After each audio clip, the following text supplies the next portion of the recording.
Welcome all of you. आप सभी का भूगोल के इस व्याख्यान में स्वागत है। तो आज हम लोग चर्चा करेंगे इस भूगोल के व्याख्यान में। मैं आपको बता देना चाहता हूँ कि फिजिकल ज्योग्राफी पेपर फर्स्ट का यूनिट फर्स्ट ख़त्म हो चुका है। प्राट के कॉन्सेप्ट आइसोस्टैटिक कॉन्सेप्ट के साथ ही आज हम लोग चर्चा करेंगे फिजिकल ज्योग्राफी के सेकेंड यूनिट का शुरुआत करेंगे। और आज के विमर्श में जो भी होगा जो भी आज आएगा विमर्श में उसका बहुत डिटेल इस सेकेंड चैप्टर में आपको बताया जाएगा। तो जो भी हम लोग आज चर्चा करेंगे उसको आप थोड़ा सा याद रखिएगा, वही आपका चैप्टर बनना है आगे चल के। तो आज का हमारा है जो चैप्टर है वो अर्थ मूवमेंट्स का है, जिसको भू संचलन कहते हैं। ये जो अर्थ मूवमेंट सेकेंड यूनिट में इस अर्थ मूवमेंट के अनेक प्रकार या अनेक तरीकों के बारे में चर्चा होगी। तो ये मेन जो टॉपिक होगा वो अर्थ मूवमेंट होगा और इसी के अंतर्गत ही ये पूरा यूनिट सरवाइव करेगा। चलिए बात करते हैं अर्थ मूवमेंट होता क्या है। तो आप सभी जानते हैं कि पृथ्वी सौरमंडल का एक सदस्य है, जिसका बाहर का स्वरूप गोलाकार दिखाई देता है। अगर आप स्पेस से अंतरिक्ष से पृथ्वी को देखिएगा तो वो आपको गोल घूमती हुई नज़र आएगी। जैसा कि आप सभी जानते हैं कि पृथ्वी का जो धरातल है वो सभी जगह समान नहीं है, सभी जगह बराबर नहीं है, उसमें विविधता मौजूद है। और धरातल पर आपको दो बहुत बड़े स्वरूप दिखाई देंगे। एक तो महाद्वीप दिखाई देगा आपको और दूसरा महासागर। ये दो बड़े स्थलाकृतिक स्वरूप हैं। जब आप महाद्वीपों पर नज़र डालेंगे तो महाद्वीपों पर भी विभिन्न प्रकार की आपको भू आकृतियाँ दिखाई देंगी, जैसे पर्वत हो गया, पहाड़ हो गया, पठार हो गया, मैदान, घाटियाँ आदि आपको महाद्वीप में दिखाई देंगी। वैसे ही अगर आप महासागरों में देखेंगे तो आपको झील, खाई, ट्रेंच जिसको गर्त कहते हैं, और अंतःसागरीय पर्वत श्रेणियाँ, सागरी मैदान, महाद्वीपीय निमक ढाल, ये अलग अलग विभिन्न भू आकृतियाँ वहाँ भी आपको दिखाई देगी पानी के नीचे। वास्तव में ये जो धरातल की विभिन्न आकृतियाँ है वो स्थायी नहीं है, इनमें हमेशा परिवर्तन होता रहता है, क्रमशः परिवर्तन होता रहता है। तो जैसा कि आप स्क्रीन में देख रहे हैं, वास्तव में परिवर्तन प्रकृति का नियम है। अगर आप पृथ्वी के जियोलॉजिकल हिस्ट्री में जाएंगे, उसके भूगर्भिक प्रमाण का अन्वेषण करना चाहेंगे तो आपको पता चलेगा कि पृथ्वी के अंदर और पृथ्वी के बाहर हमेशा जो परिवर्तन का प्रोसेस है वो होते रहता है। काफ़ी एविडेंस है, प्रमाण है जियोलॉजिकल हिस्ट्री में कि पृथ्वी में महान परिवर्तन आपको देखने के लिए मिलते हैं। ये परिवर्तन दो प्रकार के होते हैं। पहला जो है वो होता है दीर्घकालिक परिवर्तन, और जो दीर्घकालिक परिवर्तन है वो बिल्कुल मंद गति से होता है। ये जो पहला देख रहे हैं दीर्घकालीन, ये परिवर्तन बिल्कुल मंद गति से होता है। और दूसरा होता है आकस्मिक परिवर्तन। ये परिवर्तन ऐसा कुछ होगा कि आपको पता ही नहीं चलेगा कुछ ही मिनटों में ये चेंजेस आते हैं।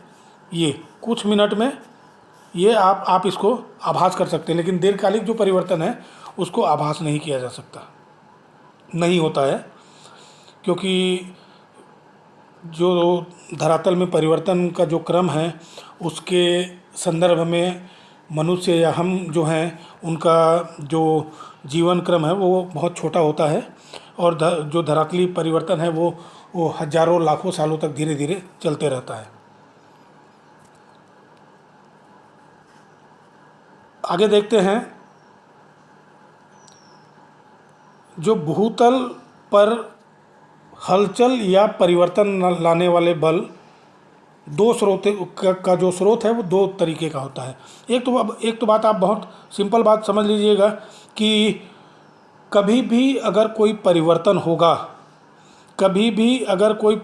होगा तो उस परिवर्तन के प्रोसेस को पूरा करने के लिए किसी न किसी प्रकार के शक्ति की आवश्यकता होगी, पावर की आवश्यकता होगी, बल की आवश्यकता होगी या एनर्जी की आवश्यकता होगी। कोई भी परिवर्तन बिना शक्ति के नहीं होता। तो ये जो धरातल में परिवर्तन लाने वाले जो बल हैं वो दो प्रकार के होते हैं, दो स्रोतों से प्राप्त होता है। पहला तो होता है पृथ्वी के आंतरिक भाग से उत्पन्न होने वाला बल, इसको आप कहते हैं अंतर्जात बल, क्योंकि ये पृथ्वी के अंदर पैदा होता है। इन बलों के द्वारा भूतल पर असमानताओं का सृजन होता है। हमेशा अंतर्जात बल से भूतल पर असमानताओं का सृजन होगा। धरातल पर आप विभिन्न स्थलाकृतियाँ देखेंगे, विविधता देखेंगे। और दूसरा बल होता है पृथ्वी की सतह पर उत्पन्न होने वाला बहिर्जात बल। ये बहिर्जात बल, दूसरा बल ये। और इसकी खासियत ये है कि ये बल समतल स्थापक बल होते हैं। समतल स्थापक बल मतलब ये सभी जगह को बराबर कर देना चाहते हैं। वो पहाड़ को धीरे धीरे अपर्दित करके या काट के रगड़ के वो मैदान में बदल देना चाहते हैं। सभी जगह बिल्कुल समानता उत्पन्न करना चाहते हैं। तो अंतर्जात जो बल है ये वाला, इससे विषमता पैदा होती है, और जो बहिर्जात बल है उससे समता पैदा होती है, या वो अंतर्जात बल के द्वारा उत्पन्न विविधता जो है उसको वो समान कर देना चाहता है, विविधता को खत्म कर देना चाहता है। ये अच्छा खासियत यह है कि ये दोनों जो बल हैं वो हमेशा साथ साथ चलते रहते हैं। ऐसा नहीं है कि पहले जो अंतर्जात बल है वो पृथ्वी में विविधता पैदा करेगा, उसके बाद जो बहिर्जात बल है, जो धरातल की सतह पर उत्पन्न होने वाला बल है, वो धीरे धीरे उस विविधता को ख़त्म करेगा। ऐसा नहीं है, दोनों बल साथ साथ काम करते हैं। अंतर्जात बल विविधता पैदा करता है और उसके साथ ही साथ जो बहिर्जात बल है वो समता पैदा करने का प्रयास करता है, या अंतर्जात बल के द्वारा जो विविधता है उसको वो दूर करने का हमेशा प्रयास करते रहता है।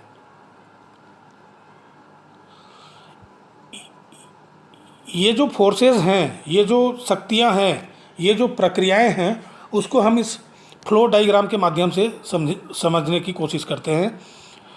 जो अर्थ मूवमेंट है, भूसंचलन है, भूसंचलन का आशय है कि धरातल में हलचल पैदा होना, और ये हलचल दो तरीके से हो सकता है। एक तो हो सकता है क्षैतिज, ये ऐसे, और दूसरा हो सकता है लंबवत, ये ऐसे।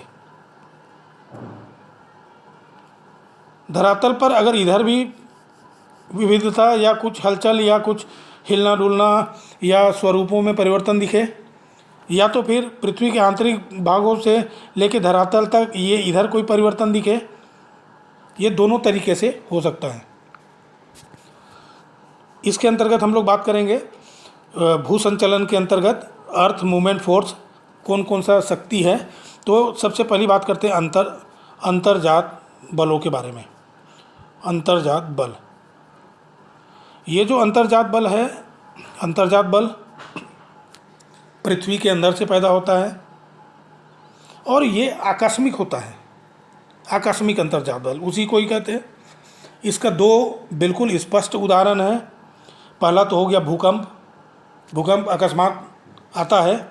भूकंप के पैदा होने के कुछ निश्चित क्षेत्र जरूर है, लेकिन भूकंप अकस्मात आपको महसूस होगा। धरातल के हिलने डुलने की प्रक्रिया को भूकंप कहा जाता है।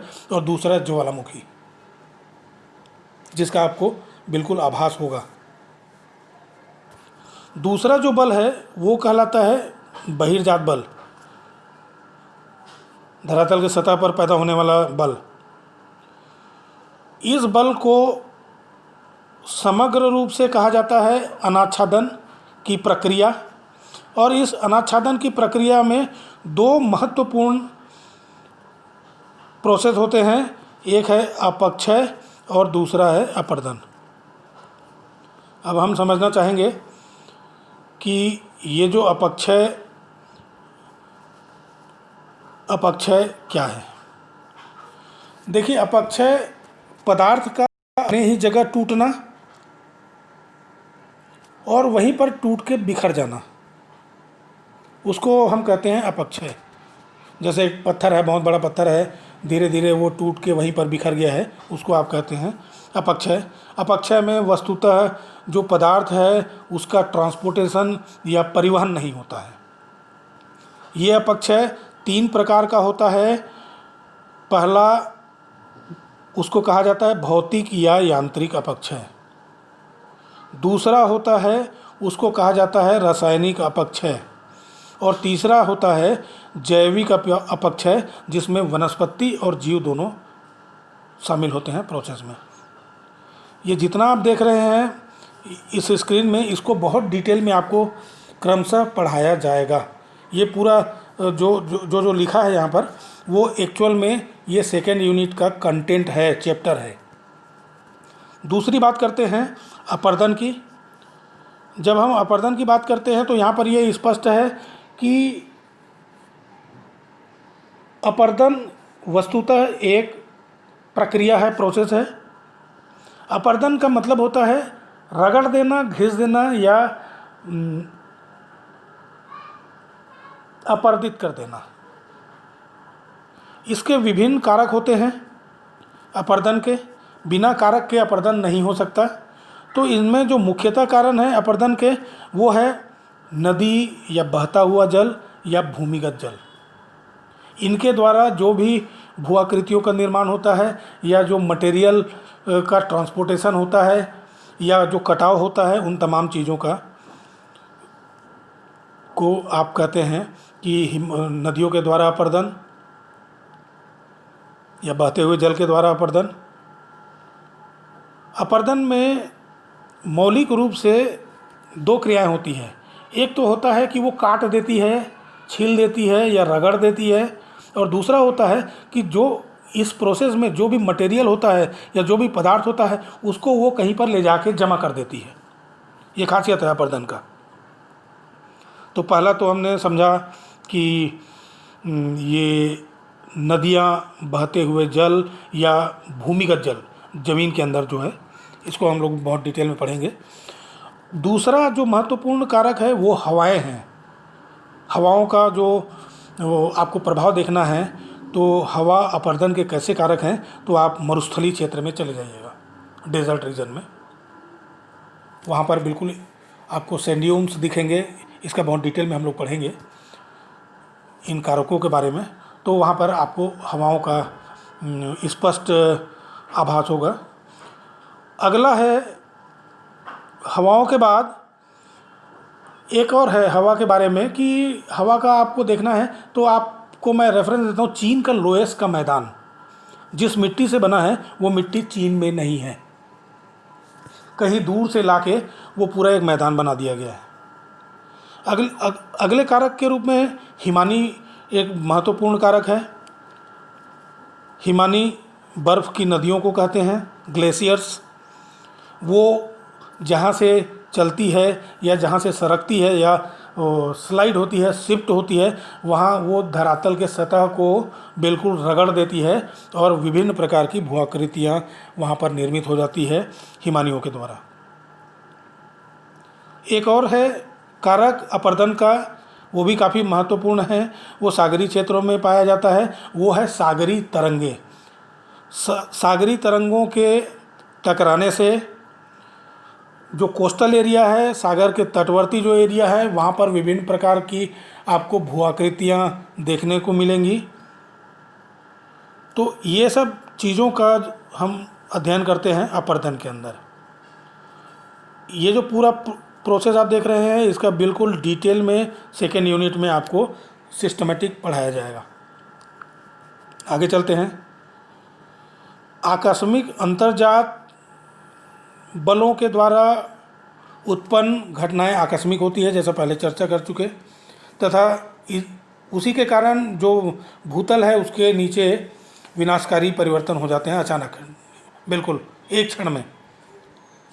भूकंप और ज्वालामुखी इसके स्पष्ट उदाहरण हैं। बहिर्जात जो बल है उसके द्वारा जो धरातल पर विषमता मौजूद है उसको दूर करने का प्रयास किया जाता है, और ये जो प्रयास है वो अनाच्छादन के द्वारा होता है, और उसमें अपक्षय और अपर्दन महत्वपूर्ण प्रोसेस होते हैं। तो आज जिसकी चर्चा हमने की, इन विभिन्न बिंदुओं का बिल्कुल विस्तृत अध्ययन ही कंटेंट है इस सेकेंड यूनिट का, फिजिकल ज्योग्राफी के फर्स्ट पेपर के सेकेंड यूनिट का। और ये जो पावर पॉइंट है उसको बनाने के लिए जो अंजनी पटेल है, मैं उसको धन्यवाद। और आज के लिए फ़िलहाल इतना। अगले क्रम में हम चर्चा करेंगे, अगले क्रम में हम बिल्कुल डिटेल में चर्चा करेंगे भूकंप के बारे में। बहुत आपको डिटेल में बताया जाएगा भूकंप। अगला चैप्टर हमारा होगा व्याख्यान का, वो होगा भूकंप का। भूकंप के बाद हम लोग अध्ययन करेंगे ज्वालामुखी का। उसके बाद हम लोग अध्ययन करेंगे बहुत डिटेल में ना बहिर्जात बल के अंतर्गत आगे प्रोसेस का अध्ययन करेंगे। उसके बाद अपक्षय और अपर्दन का हम लोग अध्ययन करेंगे, और अपक्षय के कई प्रकार, अपर्दन के कारक, विभिन्न धरातल की आकृतियाँ उनके द्वारा, ये इन तमाम चीज़ों का अध्ययन करेंगे। तो अगले क्रम में मैं फिर आपको कहना चाहूँगा कि हम लोग भूकंप का बिल्कुल विस्तृत अध्ययन करेंगे। आप तैयार रहिएगा। आज के लिए इतना ही।